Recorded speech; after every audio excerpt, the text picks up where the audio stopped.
स्वागत है आपका जनता वॉइस न्यूज़ में और आपके साथ मैं हूं नवदीप शर्मा। आज हमारे समक्ष मौजूद हैं नरेश बालियान जी। सर, मैं आपसे कुछ चंद क्वेश्चन करना चाहता हूं कि ये जो अभी जो हमारा मुद्दा है, जो अभी जो हमारे प्रदर्शन किए जा रहे हैं, उनका मेन मुद्दा क्या है? कौन सा प्रदर्शन? ये जो एमसीडी को लेकर ये जो घोटाले आरोप प्रत्यारोप का सिलसिला जो जोरों पर है की तरफ से 2500 करोड़ का, तो ये पूरे मुद्दे पे आपके क्या विचार है? देखिए, आप अभी मेरे साथ रोड पे चलो और जितने भी आदमियों को आप रोक के पूछो कि क्या ये जो एमसीडी वाले 13,000 करोड़ रुपए मांग रहे हैं, क्या अगर मान लीजिए अगर सरकार को देने हो तो क्या इनको दिए जाएं? एक भी आदमी अगर दिल्ली में कह दे, कोई बीजेपी के वर्कर को छोड़ के, सबको पता है इतना बड़ा करप्शन इस एमसीडी के अंदर है।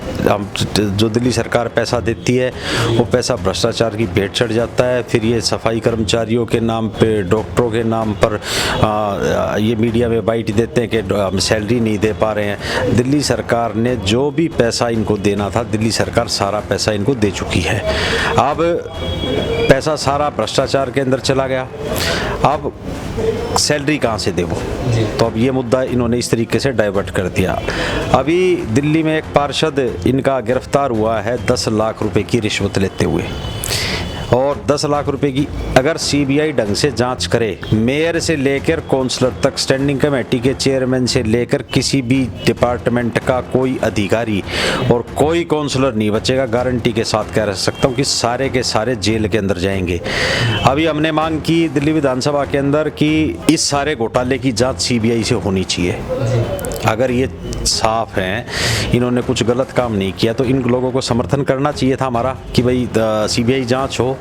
सारे के सारे बीजेपी के एमएलए ने मना किया, विरोध किया इस बात का कि सीबीआई जांच नहीं होनी चाहिए। क्यों नहीं होनी चाहिए सीबीआई जांच? अगर मान लीजिए तो ये साफ लोग हैं तो करवाएं सीबीआई। केजरीवाल जी के यहाँ पर 3 छापे पड़े हैं, सत्येंद्र जैन के यहाँ पर, मनीष सिसोदिया के यहाँ पर, सीबीआई ने सब कुछ खंगाल डाला। इनकम टैक्स, ईडी, सीबीआई, सब कुछ। आज तक कुछ मिला? कुछ नहीं मिला। लेकिन अगर बीजेपी के अगर इसकी सीबीआई जांच हो जाती तो एक भी पार्षद नहीं बचता। इसलिए ये लोग मतलब 100% इस चीज़ को मना कर रहे करप्शन का। सर, ये जो घोटाला है एक लंबे समय से चलता हुआ आ रहा है, आपको भी लोगों का मानना है, सभी का कहना है, तो ये इतने टाइम तक आंखें मूंद कर क्यों रही सरकारें? नहीं, दिल्ली सरकार तो आंखें मूंद के रही। दिल्ली सरकार की तो अब जिस दिन से पकड़ में आया है उसी दिन से हम लोग मांग करें कि इसकी सीबीआई जांच होनी चाहिए। और सीबीआई जांच, फिर कह रहा हूँ आपसे, एक भी आदमी नहीं बचेगा, सारे जेल जाएं। और दिल्ली सरकार को जिस दिन भी दिल्ली सरकार की नॉलेज में घोटाले की बात आई, उसी दिन से हम लोगों ने मांग की, हमने प्रदर्शन किया।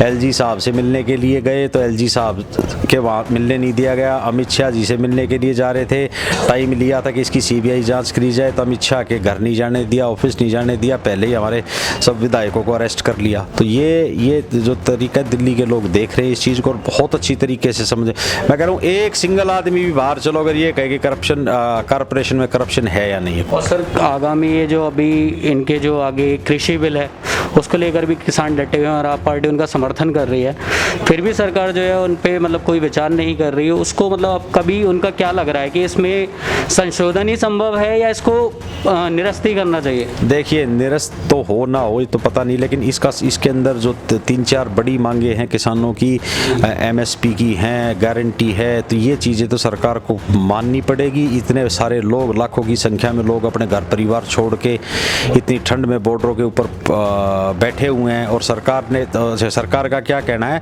कि इन किसान आंदोलन को फंड जो है वो पाकिस्तान से मिल रहा है। ये किसानों का अपमान है कि नहीं है? और ये मतलब ये अभी बीजेपी के एक सांसद ने कहा कि भाई एक लैंग्वेज भी गलत यूज़ की और ये कहा पाकिस्तान से फंडिंग आ रही है। अरे कुछ तो सोच लो, ये किसान उत्तर प्रदेश में भी किसान है, सारी जगह किसान है। ये इतना बड़ा मुद्दा बनता जा रहा है, बन गया है, ठीक है। और एक मैं कह रहा हूँ कि किसानों की बात माननी पड़ेगी।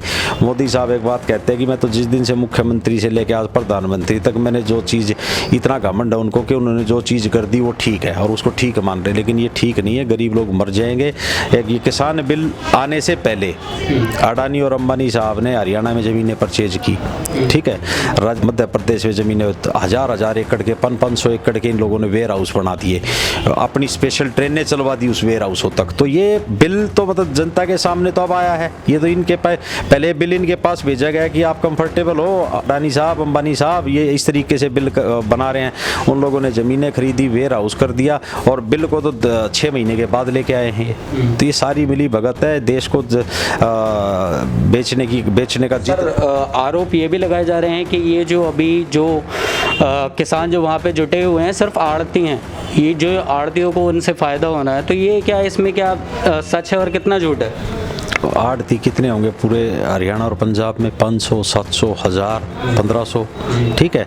और वहाँ संख्या कितनी है सारे बॉर्डरों पे? आप दिल्ली, हरियाणा के, यूपी के जितने बॉर्डर हैं, कई लाख लोग बैठे हुए हैं, ठीक है। कई लाख लोग अपना परिवार छोड़ के, लेडीज़ आई हुई हैं, सारी चीज़ आई हुई हैं।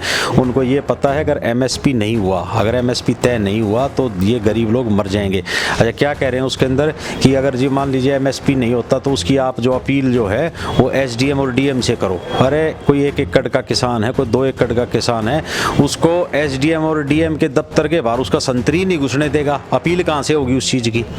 अपील कहाँ से होगी उस चीज़ की? तो बहुत बड़ा मुद्दा है और ये मेरे को लगता है कि बीजेपी को आने वाले चुनाव में इसका बहुत नुकसान झेलना पड़ेगा, क्योंकि मोदी साहब अड़े हुए हैं कि आज तक मैंने कोई बिल वापस नहीं लिया, आज तक जो मैंने कर दिया वो ठीक किया। लेकिन इस बार आपका सामना देश के किसानों के साथ है। देश और विदेश की हर छोटी बड़ी अपडेट के लिए लाइक और सब्सक्राइब करें जनता वॉइस न्यूज़ को।